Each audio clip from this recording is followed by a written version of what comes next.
that doesn't mean that I haven't got an overall idea of the type of thing that I would have liked to make, but I don't know how to make it.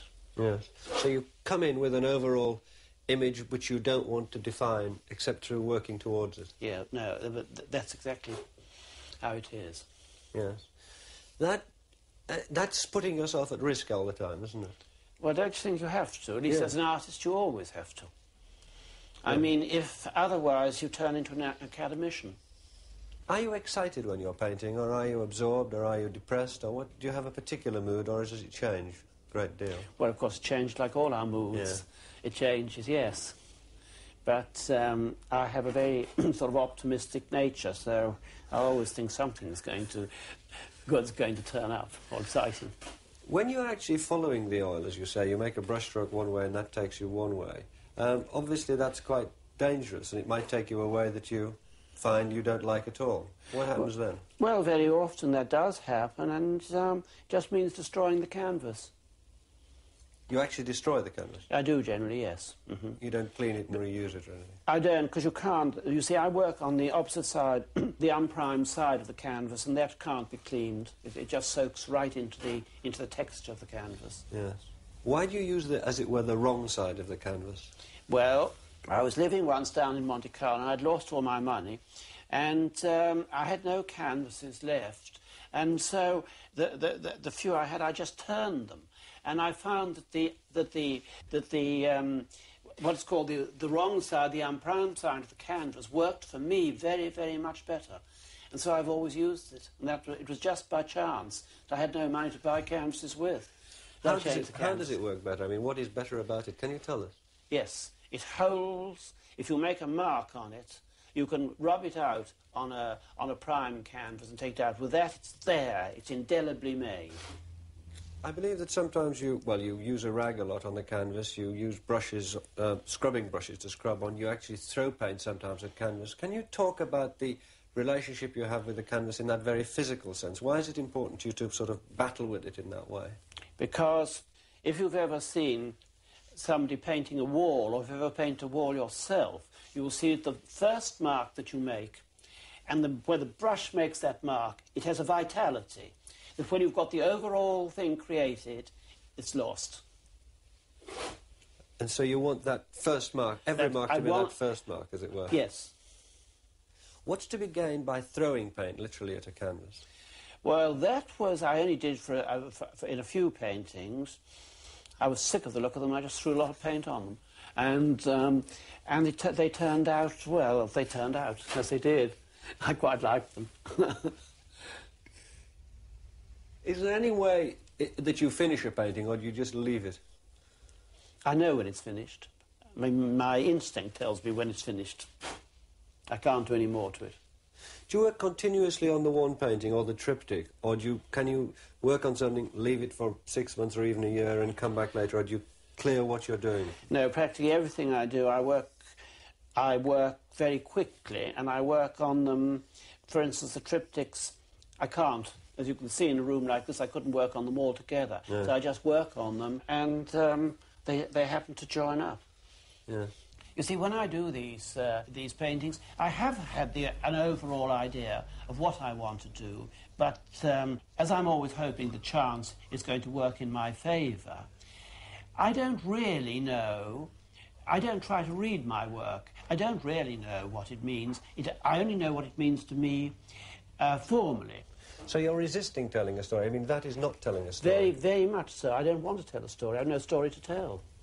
I like the starkness of the image. I want it to give me a shock. Now, shock, you could say, is a form of expression. But what expression it is, I don't know. It's a visual shock. It's not a shock about... it's not a shock that you could get from a story. It's just a visual shock. Would you resist the notion of describing that triptych as 3 portraits? You could call it 3 portraits if you want to.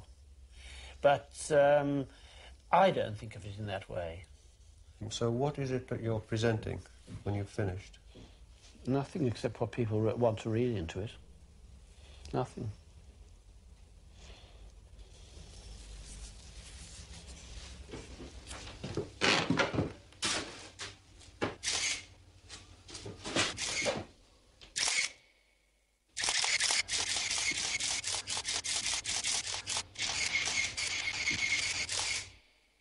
One of the striking things about your studio and the place you live in are the number of books of photographs, the number of photographs on the wall, the number of photographs generally about the place.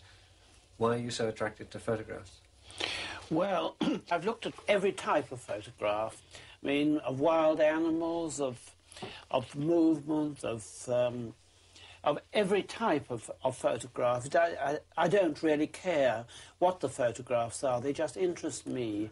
And every so often, certain photographs bring up images. I particularly liked a lot of these photographs they've taken of wild animals. And I suppose there is another side to that too, that the movement of animals is the actual muscular movement probably has something to do with the structure of many things that I would like to do. They are even stronger than the things that Muybridge did on movement of both the human body and of animals. But I find that very often they are less interesting than the things that have been taken, as you said, just as it were a momentary photograph. Is that because the fact is that is something to do with that specific thing is happening at that specific time and nothing else, and there's something about that instant, inalienable fact that seems to you to be realer than anything else? Yes, there you put it very clearly. I think that's exactly what it is. There it is. It is itself, and it's nothing else. And is there a sense in which you want your paintings to have a similar? Certainly. I would like to have them. I would like my paintings to have the same immediate effect that you see of this photograph of this animal after the kill.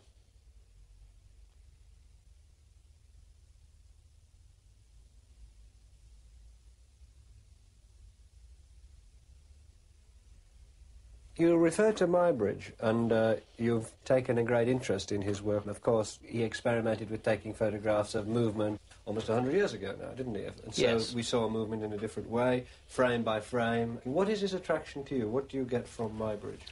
The interest in Muybridge was the movement, but he also did people who were deformed and had all forms of deformity, which were interesting in themselves. Yes. But isn't there something in the Muybridge strips? You do see what appears to be a distorted set of bodies. Is that something that sets you off, do you think? I think it is. You will find it in wrestling or boxing, anything I look at. I just like the movement and watch the movement of the body.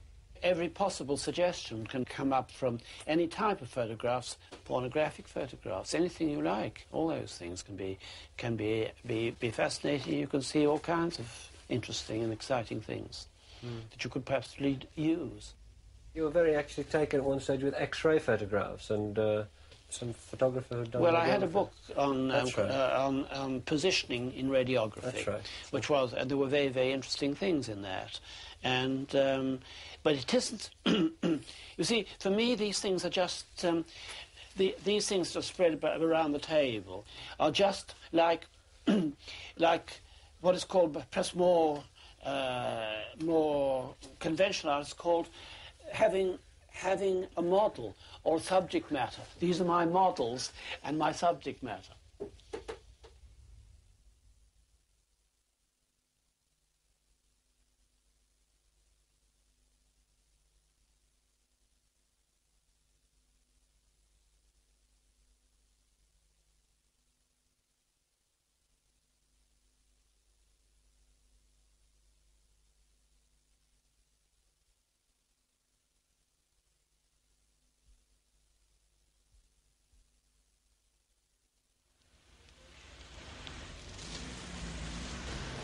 I don't feel I'm creative. I'm one of those people who has received a lot of luck and lots of chance. Because why is chance more important than conscious intellect? Because conscious intelligence? I've made images that intellect would never make.